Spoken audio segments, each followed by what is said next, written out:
I was standing at the kitchen sink scraping the last bit of salad dressing into a Tupperware when Mom said it as calm as you like. She was reading off the weather. We're out of oat milk again. Can you pick some up on your way home from work? I didn't look up. I just pressed the lid down and asked, is this for you or for her hormones? She didn't laugh. She never does when it's about her. It's for her tea, she said, folding the grocery list like it was a church bulletin. She needs to relax before her flight. I paused. What flight? To Reykjavik? Didn't she tell you? A beat. It's for her women's retreat. Iceland. Cold air is good for resetting cortisol levels. The faucet kept running. My hands were wet. I turned around slowly. She's going to Iceland.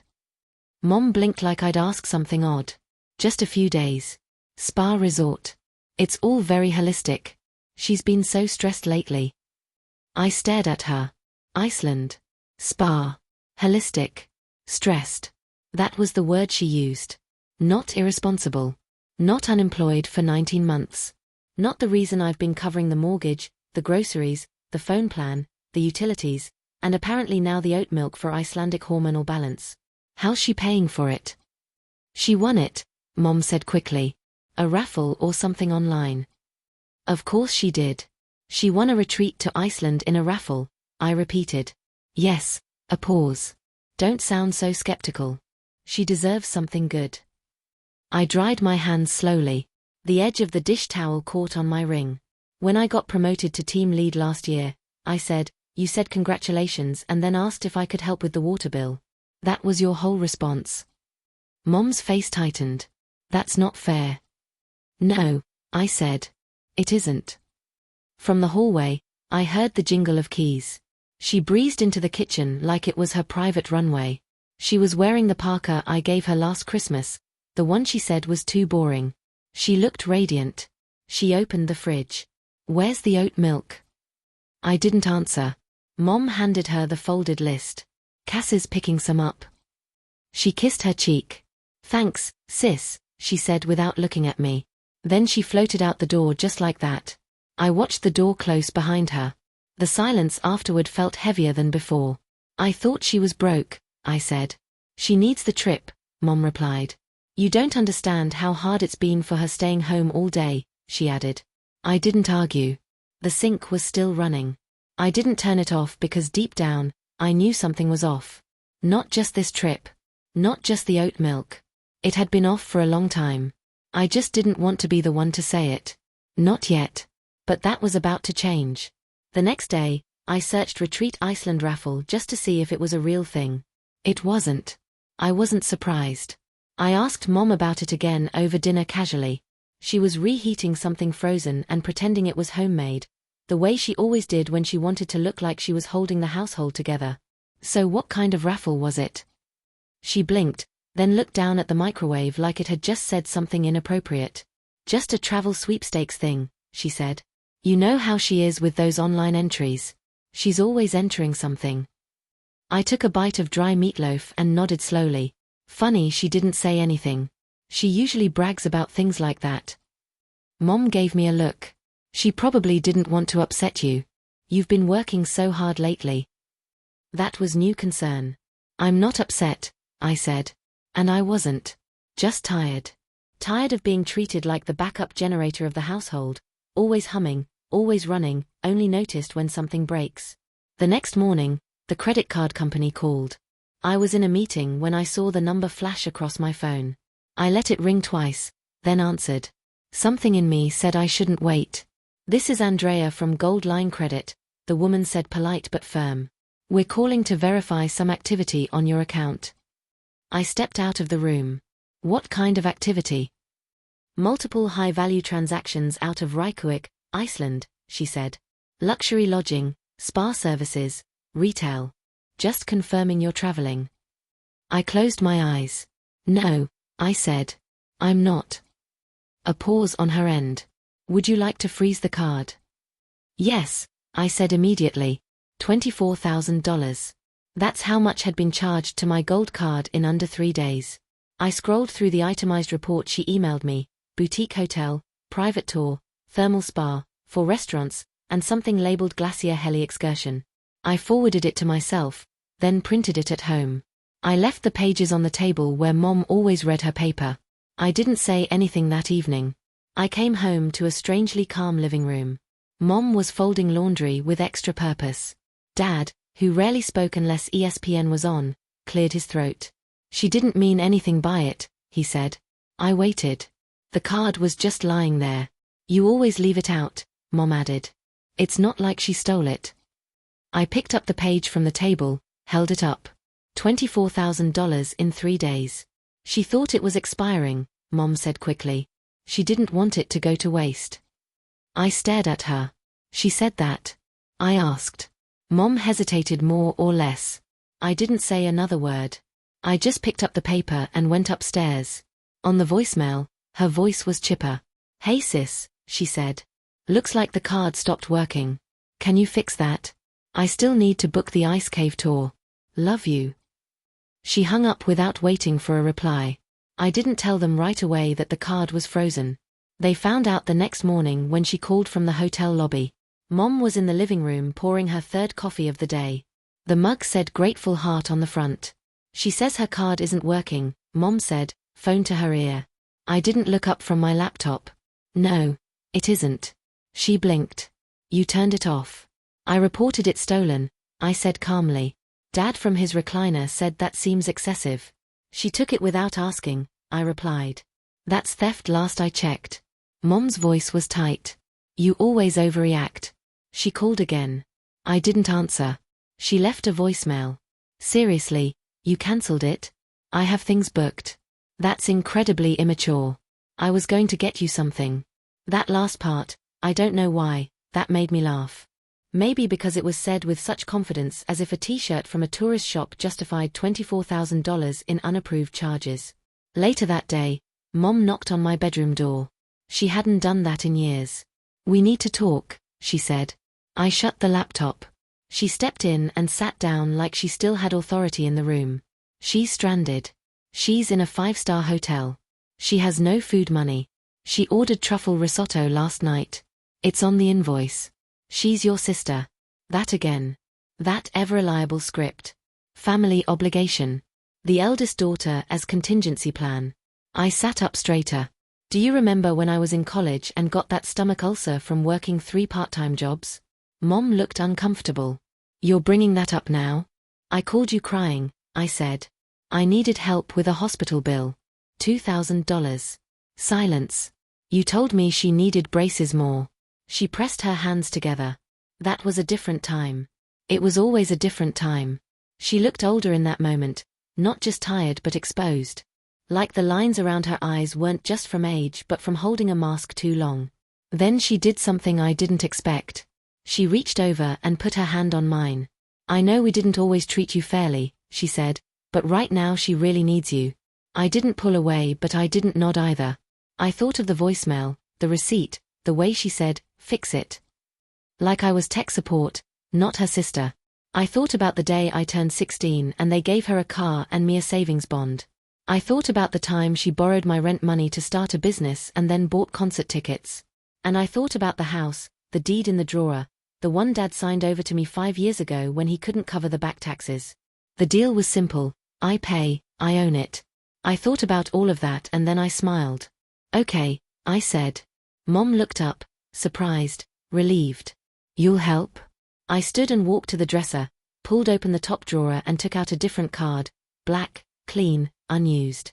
This one's still active, I said, handing it to her. Book her whatever she needs. She took it like it was forgiveness, like the world was right again.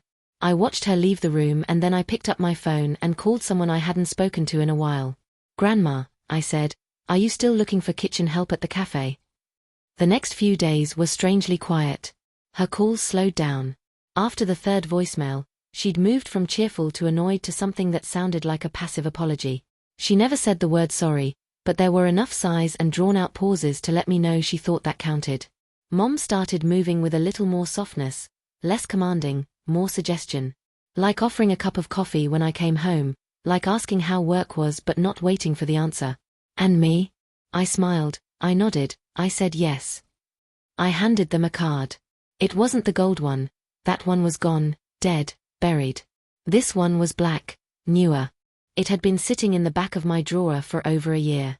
I'd gotten it after a client event and never used it. I activated it, set a limit, and handed it over. She still has some things to cover, I said neutral.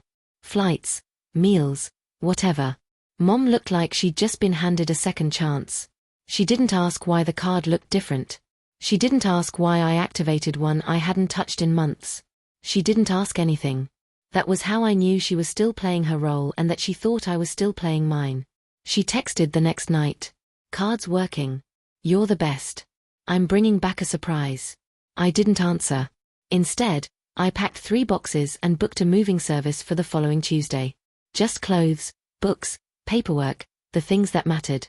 The rest could be replaced or forgotten. I called the realtor the next morning. I'd met her once at a networking event 3 years ago. She remembered me, asked how the house was holding up. I told her I was ready to let it go. She didn't need to know the rest, only that the deed was in my name, that I was the sole signatory, and that I'd be out by Friday. She said she had a buyer who'd been waiting on this block for months. We scheduled the walkthrough. In the garage, I found the copy of the tax transfer papers Dad had signed. I'd kept them in an old folder marked temporary. I never changed the label. Upstairs, I removed the framed family photo from the hallway, the one from Christmas 7 years ago. I'd been cropped at the edge, barely a shoulder. It used to bother me. Now it made sense. I was never really in the picture, just close enough to cast a shadow. I didn't tell anyone I was leaving, not yet. I left the key under a rock in the garden for the moving crew. Marked the boxes kitchen documents, don't lose. Then I drove to Grandma's. She opened the door like she'd been expecting me. No questions. Just a nod and a small smile that didn't quite reach her eyes. I have 3 rooms, she said, and no patience for nonsense. I smiled. Perfect. Inside, the house smelled like flour and tomatoes and old wood. The kitchen was loud, clatter, orders shouting in English and Spanish and something in between. The cafe hadn't changed, neither had the rules. You ready? She asked. Not yet, I said, but I will be. She wiped her hands on a towel and looked me in the eye. They'll show up when they do. I'll handle it, I know. And I did. They came back on a Thursday, mid-afternoon, sky half cloud, suitcase wheels dragging over the walkway like a warning. I was waiting, not inside the house, on the porch swing. The first one got out of the car smiling like we were sisters who actually talked. You came to pick us up. I didn't answer. He grabbed the bags. She reached for her keys.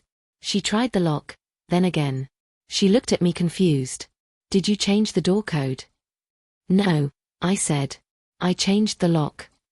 She blinked. Why? You don't live here anymore. She laughed, that dry clipped laugh used when something made her uncomfortable. Come on.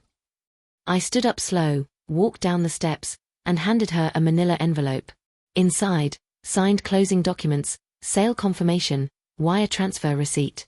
She had worked fast. The buyers were moving in on Monday. I sold it, I said. The first one frowned. Sold what? The house. Her face fell like a dropped plate. You can't do that, she snapped. That's illegal. This is Dad's house. He opened the envelope. His face went pale before he even reached the second page. You signed the deed to me 5 years ago, I said quietly. He opened his mouth, closed it, sat down on the curb like he needed air. Her voice sharpened. You had no right. I looked at her and for the first time in years, I didn't flinch. I paid the back taxes.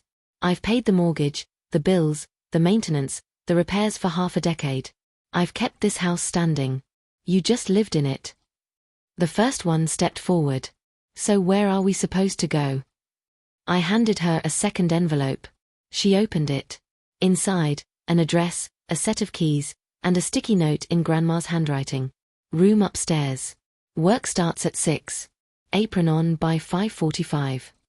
She stared at the paper like it was written in code. You sent our things to your grandmother's. I sent your things to your mother, I corrected, and she agreed to take you in as long as you pull your weight. She scoffed. You think she can tell me what to do? She's been doing it since before you were born. He finally spoke. What about the card? I turned to him. Which one? The black one. The one we used. Oh, I said, that wasn't mine. She stiffened. What? That card was yours. I met her eyes. You opened it 2 years ago, left it in a drawer when you quit that copywriting job. I never used it. She snapped, you did. Now she looked at the paper in her hand, then back at me. You're lying. I didn't reply. The moving truck pulled into the driveway. The new owners stepped out, a couple with a baby and a dog, beaming. I turned back to my family. You have 3 days to vacate Grandma's guest rooms. Her mouth opened, closed. I didn't wait for what came next.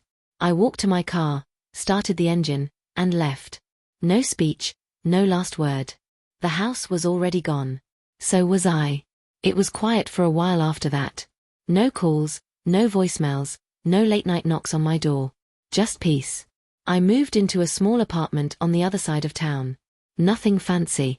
2 rooms, soft light, no shared walls. The kind of silence you don't realize you've missed until you finally get to keep it.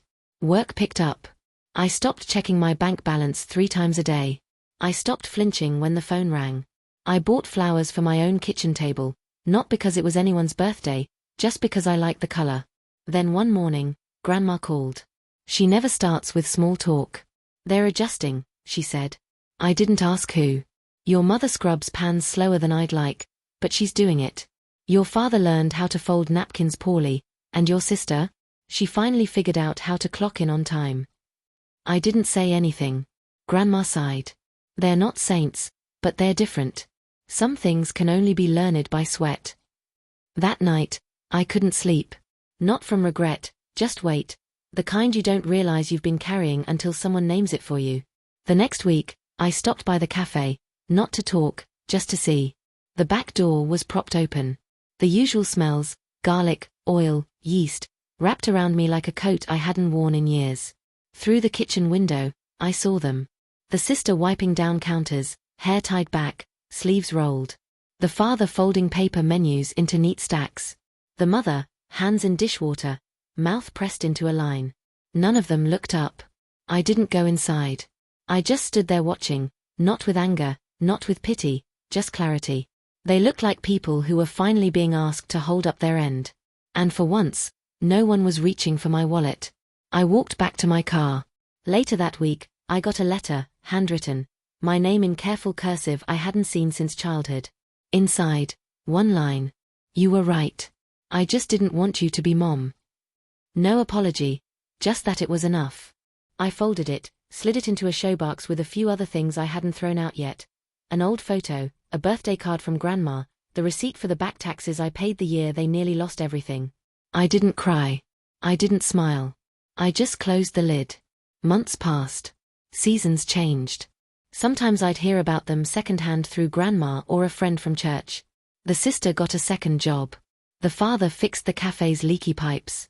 The mother started baking again.